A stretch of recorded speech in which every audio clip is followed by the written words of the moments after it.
The new Stygian Onslaught for version 5.8 has just came out, and I tested almost 40 different teams to find the best tips and different team options to give all the information you need to have a chance at clearing your respective difficulties, regardless whether it's difficulty 3 like hard, all the way to menacing and fearless. So the bosses this time around are the Tenebris Papilla type 2, the Turtle local legend on the second one, and the latest local legend, the Pipilpan idol, or we'll just call him the Cactus for now. Now for the Papilla, we do have two variants for Menacing and Fearless. The Menacing difficulty bosses are generally the variants that you will see in the Abyss. So if you face against a Papilla in the Abyss before, you would know what he does. But for those who don't, I'm going to explain briefly. You will start the fight by creating a ward shield as indicated as the bar above its health, which will make it immune to damage until it is broken. So unlike regular shields, the ward is a hit count based shield which has a durability of 72 hits. You can build up this shield by applying elemental attacks, and if the attacks are Night Soul aligned, they are worth 3 hits instead of 1. Now the general best strategy to go against this ward shield is whether you use like fast Night Soul aligned hits, for example Chasca Charge Attack, Mavuika Normal Attack Cancel in her Bike Mode, Auroron Burst Zitlali Burst combination, Kinich's Skill Mode Normal Attack, and the other non-nut options would include say like Electro-Charged, Burning, Hyper Bloom, certain unique units like Fischl with her Ascension 4, as well as Clorinde skill combo. Now, because we do need Electro-Charge for the Cactus boss later, I won't be recommending too much over this team against the Papilla. However, if you do have the options, that's something you can consider. So after 13 seconds when you break the ward, it will lose quite a decent amount of resistance, especially in the Menacing version. Now, I'm not too sure whether the Fearless version does lose resistance. I mean, I believe it does because that's just how it works. So you are highly encouraged to play around breaking the ward shield. The super move as well as some of its attacks will apply a status called Attrition, which is essentially a delayed HP drain that does damage based on your maximum HP. The more stacks it has on your active character, the more damage it will do, increasing the chances of you basically dying and getting one-shotted. However, if you do get applied with its status, it is possible to use something like Elemental Burst in order to basically bypass the drain itself. Now for the Fearless Papilla, he doesn't do the super move, and now he starts off the fight with a Void Ward that has 150 durability, which is more than double of the Menacing variant. So it simply fights pretty normal, however it does record the amount of damage you do to the shield itself. Upon breaking the shield, it will take a portion of that recorded damage as true physical damage. Once you actually break the ward, he will get stunned for about 10 to 15 seconds or so with reduced resistance. Because of this mechanic, you can try to strategize between either trying to run a team that breaks the shield fast with certain units like Pyro Traveler with the Pyro Infusion. I don't remember the constellation, but I think it's like C2 or C4 or something. It could be C6, but I'm not too sure. Or you could simply run a regular team that does a decent amount of damage.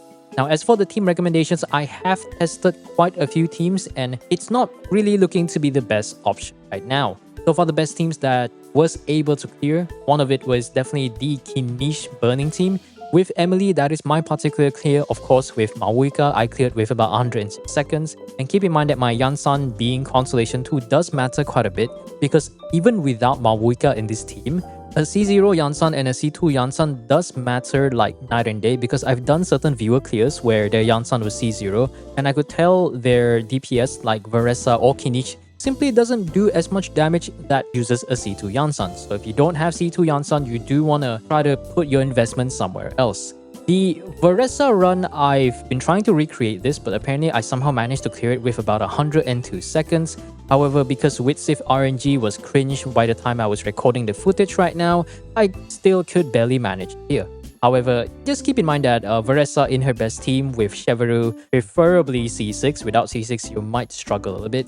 And of course, having Mavuika would be useful here, but generally you want the two core units like Yansan and Cheveru, and then the last unit can either be Shangling or Bennett, preferably Shangling for a little bit of pyro application.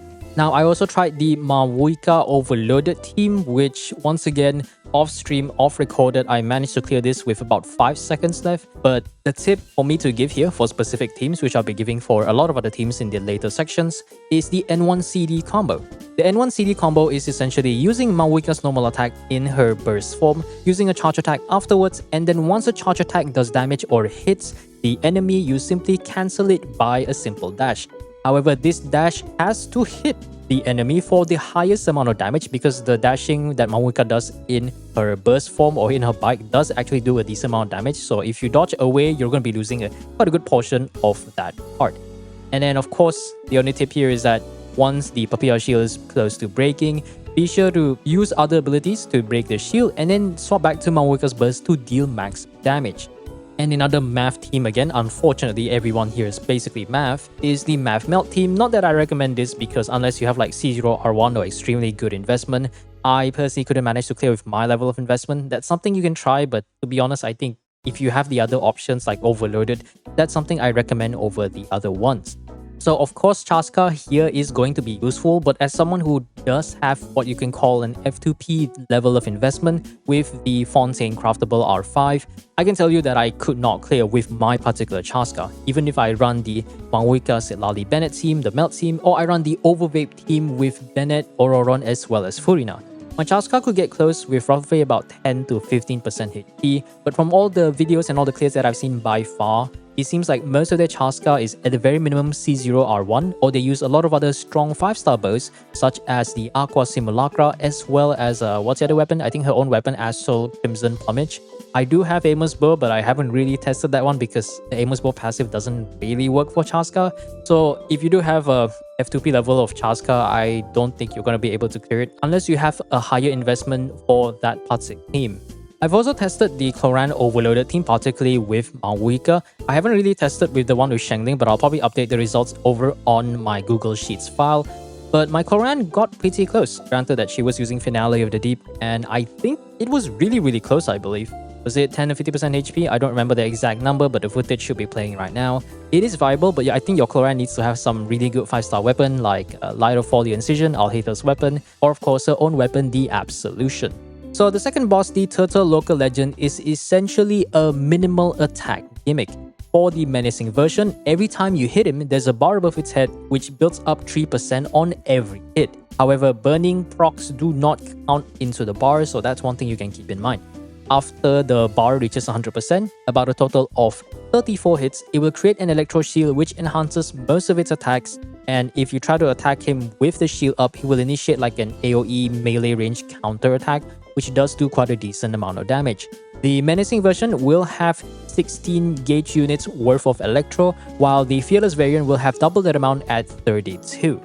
And one thing to keep in mind is, I don't know the exact number, but in Fearless, the Turtle actually builds up the bar faster, so you actually take less than 34 hits to actually max out the bar. I think it's not exactly half at like 17 or 18, but I think it's somewhere around that value.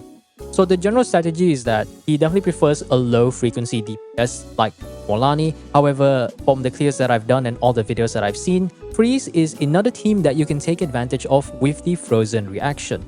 So basically, the Turtle is the only one of the 3 bosses that can actually be frozen. So whenever you actually freeze it, you will delay its part where it creates the shield. Because for the Turtle to actually create the shield, it needs to finish its previous attack, and of course it needs to be able to move in the first place. So if you run a freeze team that has consistent hydro and cryo application, you should be able to do quite a decent chunk of damage before it starts shielding up.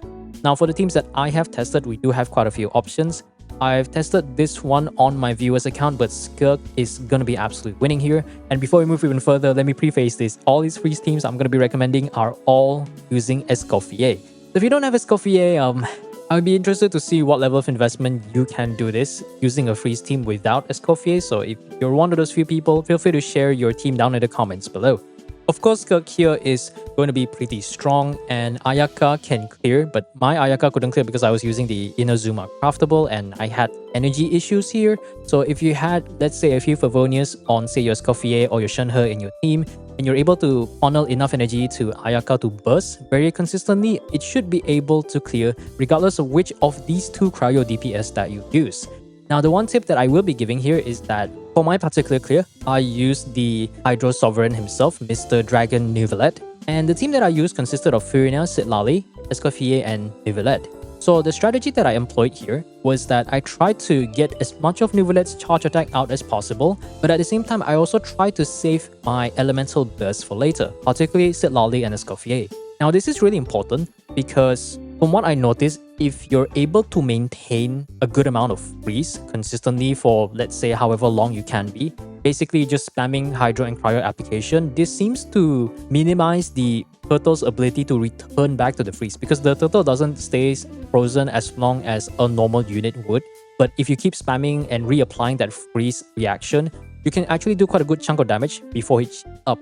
So once it does actually shield up, I use my Sitlali burst as well as my Escoffier abilities. My Escoffier burst is somewhat optional, but I can gain enough energy back because my coffee is simply built with enough ER.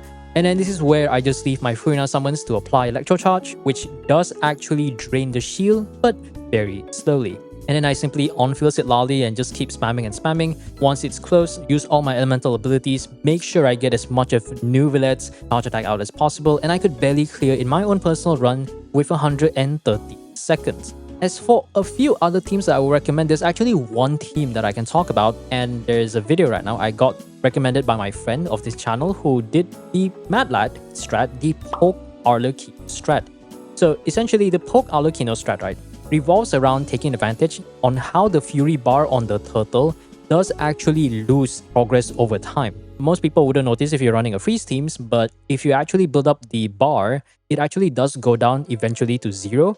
So the whole point of Poke Arlecchino is to invest all your buffs into the Arlecchino to make sure she does as much damage as possible with her infused normal attacks.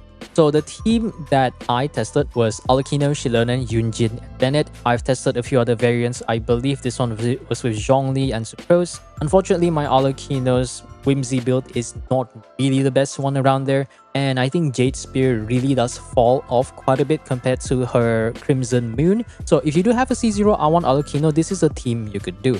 And of course, the general strategy here is to minimize the amount of attacks. Make sure your Arlecchino does damage, but try to pay attention to the bar and make sure it doesn't like build up all the way to full, because if it does, you may as well just reset your run. If you use either units like Kazuha, Sucrose, or Lanyan with Viridescent Venereal in order to maximize your buff, try not to trigger Swirl too much. I know that I believe Lanyan, you don't want to follow up the shield creation with a normal attack, because especially if you have C1, she's going to be applying so much elements plus Swirl that it's going to build up the turtle shield instantly. For my case, I did on the viewer, I used Kazuha, I did not use the plunge, because if I plunge, that would count as like, I think 3 hits. The collision plunge, the actual plunging attack, as well as the swirl damage that triggers, and that's going to build up the bar really fast. So if you use Kazuha, just do a simple tap and just slowly fall down. So if you do have Arlecchino, this is one of the strategies that you try. I've tried a lot of other different variations, and unfortunately it mostly failed. But to shout out my boy Rayvon here, he managed to get a clear with Garming Melt. However, his Garming is using a limited event weapon, the Melt Flower, as well as with Constellation 6. My Garming build is also pretty good, but unfortunately I do not have C6, so my investment level simply is insufficient to deal with the turtle. But if you are a resident Garming main and you do have solid cryo application, that is one of the few teams that you try. So for the last boss, the Cactus local legend on the Pipilpan idol, he is basically an Electro-Charged or Lunar-Charged gimmick. At the start of the fight, he will basically start by doing a little bit of taunt by saluting a hat or something. He'll immediately move somewhere to the side and summon 3 hats and perform the hat trick move. He will be inside one of these hats and he will move or swap positions at least 3 times. But there's a chance that he won't actually move at all. Try to pay attention where his position is, and after he swaps 3 times, only then can you start your rotations. This is an important tip, especially if you're running something like Arlecchino, Fischl, or Kokomi, where you have abilities that are reliant on being there at the moment. Because if you apply Arlecchino's mark before he transforms, the moment he turns into a hat, the mark just simply disappears because he's not the same entity. The same can be said for using Kokomi. You put the skill there and now he's somewhere else. You just wasted another 15 seconds of cooldown, so try to keep that in mind. After he swaps around, aside from keeping track of his position, there's a few ways for you to identify his location. One is that the 2 hats that are fake will actually, you just pay attention to the radius of the attack, because the hat will rise up in the air and does like an electro slam. If the radius is completely purple, that is the fake hat. If the radius is somewhat white and like physical colored, that is where the real boss is. Or of course, you could just look at the massive mustache cactus painting in front of the hat. That's probably the most notable one. But that's just a few little tips. if you do apply things like anything that does status effects, whether it be Quicken or something like Nahida's Elemental Skill, you can actually keep track of it here that way. So these are some tips that you can use to identify its position quickly. And then after that, he does have a bar above its head. This boss will gain resistance in this phase, except for Hydro and Electro. He also takes 300% increased Electro-Charged and Lunar-Charged damage, and this is important because in this hat phase, there is a bar above its head, which builds up from taking Electro-Charged damage, Lunar-Charged as well as Electro itself, if I'm not wrong. So whenever this bar builds up completely, the ward shield that he generates upon entering this phase will take massive damage. So if you keep spamming applying Electro-Charge and Electro, you can actually build up the bar really fast and he'll lose his shield extremely rapidly. And just like the Papilla, this shield that he has will record the damage that it takes, and upon breaking him in the hat form, he will lose a lot of resistance and take true physical damage based on the recorded damage in the hat phase. And then the rest is actually quite normal, you just do a decent amount of damage. Do keep in mind that he does do this hat toss trick, which will actually stagger you quite a lot. It won't kill you due to the damage sequence restriction in the game, but it will definitely stagger you a lot and it will cause you to lose quite a few seconds of precious time. Try to dodge it or just use some sort of shield. It's really up to you, however you want to tackle this. And just like the previous phase, he also does have a bar above his head too. If you build up this bar, again, with Electro-Charged, Lunar-Charged as well as Electro, he will actually enter a super move. So if you do happen to run an Electro-Charged team, which you very likely will, try to focus on doing damage as well as maintaining the Electro-Charged application. Because when you build up this bar to full, he does a special attack, which means you have more time to do damage before he gets back into the hat phase. Then the rest is simply just a rinse and repeat. So out of all three bosses, the Cactus I think is the most lenient one by far. I've tested a lot of different variations of Electro-Charged team, and the team that I used to clear of course has Ineffa. I think if I were to browse around here, I believe I used Ineffa, Shilonen, Yelan, and Clorinde, although my Yelan is Consolation too. Ineffa is going to be the GOAT here. I'm pretty sure you'll be seeing her as the Exalted ones like literally every day until the Stygian Onslaught is gone. So if you do have Ineffa, that's one reason for you to build. But if you don't have Ineffa, that's perfectly fine. You can run other Electro-Charged variants, say like the one that I use right now is Furina, Neuvillette, Raiden Shogun, and Kaidehara Kazuha. This gave me a clear at about 103 seconds. And the tip that I can give here is that Raiden Burst is completely optional and should remain to be optional. So that's because I have a Consolation to Raiden, and I can say that Neuvillette's damage far exceeds whatever Raiden can actually dish out. So I try not to use Raiden's Burst. It's simply there to just apply Electro-Charge. So if you want to run something like 4 Tenacity for your attack scalers and Favonius, or maybe like an EM build for your Raiden Hyperloom so that your Electro-Charge does a decent damage, you can go ahead and do that. And even if you don't have Neuvillette, fret not, units like Hu Tao and Arlecchino are still relevant if you run the Soup team, aka the OverVape teams. Basically, the teams that I run consisted of both Yelan and Xingqiu, slapping on Official as a third unit, and then Hu Tao or Arlecchino in both. Both teams were able to clear 110 seconds for Arlecchino, 113 for Hu Tao. Although granted, my Hu Tao is C1 using the Refinement 5 Ballad of the Fjords from the Battle Pass itself.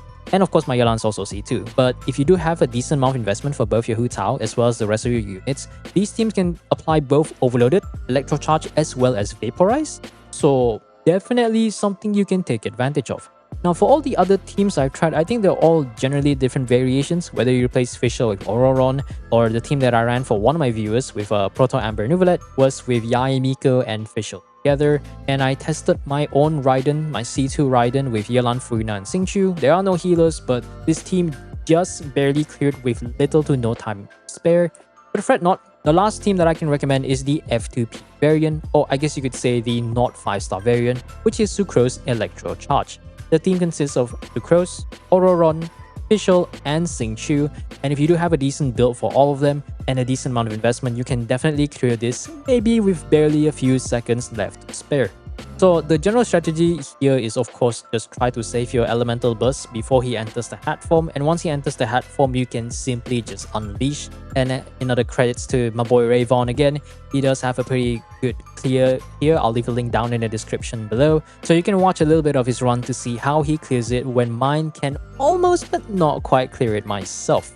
And I know I've seen a run where someone ran basically a Neuvillette variant against a Cactus where they simply brute force it. Because the thing is, in the head phase, the Cactus takes additional damage to Hydro and Electro, or rather the resistance buff doesn't apply to Hydro and Electro. So technically you could do something like Mono Electro or Mono Hydro, but you do need quite a bit of investment here. Electro-Charged is the simple way out to play around the gimmick, but if your team has like a very highly invested Neuvillette or an extremely highly invested Raiden, that is definitely something you can consider. Because I tried to run a Varesa Overloaded, that was not a good idea, and I got one-shotted by the Cactus for failing to break the head in time. Yeah, that was pretty bad. Anyways, I think that's all the tips that I can give for the Stygian Onslaught. I will be testing maybe a few more teams as well as helping some of my viewers over on Twitch. I don't think this video will be out by then, but that's just a thing I will mention. So the thing that you see on screen right now is the Google Sheets that I will be using in the future to test lots of different teams, whether it be for Spiral Beast as well as Stygian Onslaught. So if you do want to, ask me to test whatever characters that I do have, or you want to see the results of what I have, or most importantly, you want to see the builds that I recently updated over on Anchor.network, all of them is available in this Google Sheets file. I'll be leaving a link down in the description below, so if you're interested to see the quality and the strength of my build as well as all the different characters that I checked out, you can either go check out my UID over on Anchor.network, or if not, just go to this Google Sheets file itself. And of course, if you want to stick around for more endgame related guides, feel free to click the subscribe button and just let me know what teams you use to clear your particular difficulty in the current Stygian Onslaught. And if you want me to test a few things, or if you want to say any nice words, feel free to leave them down in the comments below. Anyways, I'll see you guys next time. This is Ethereal, signing off, wishing you the best of luck in your future endeavors. Peace out, everyone.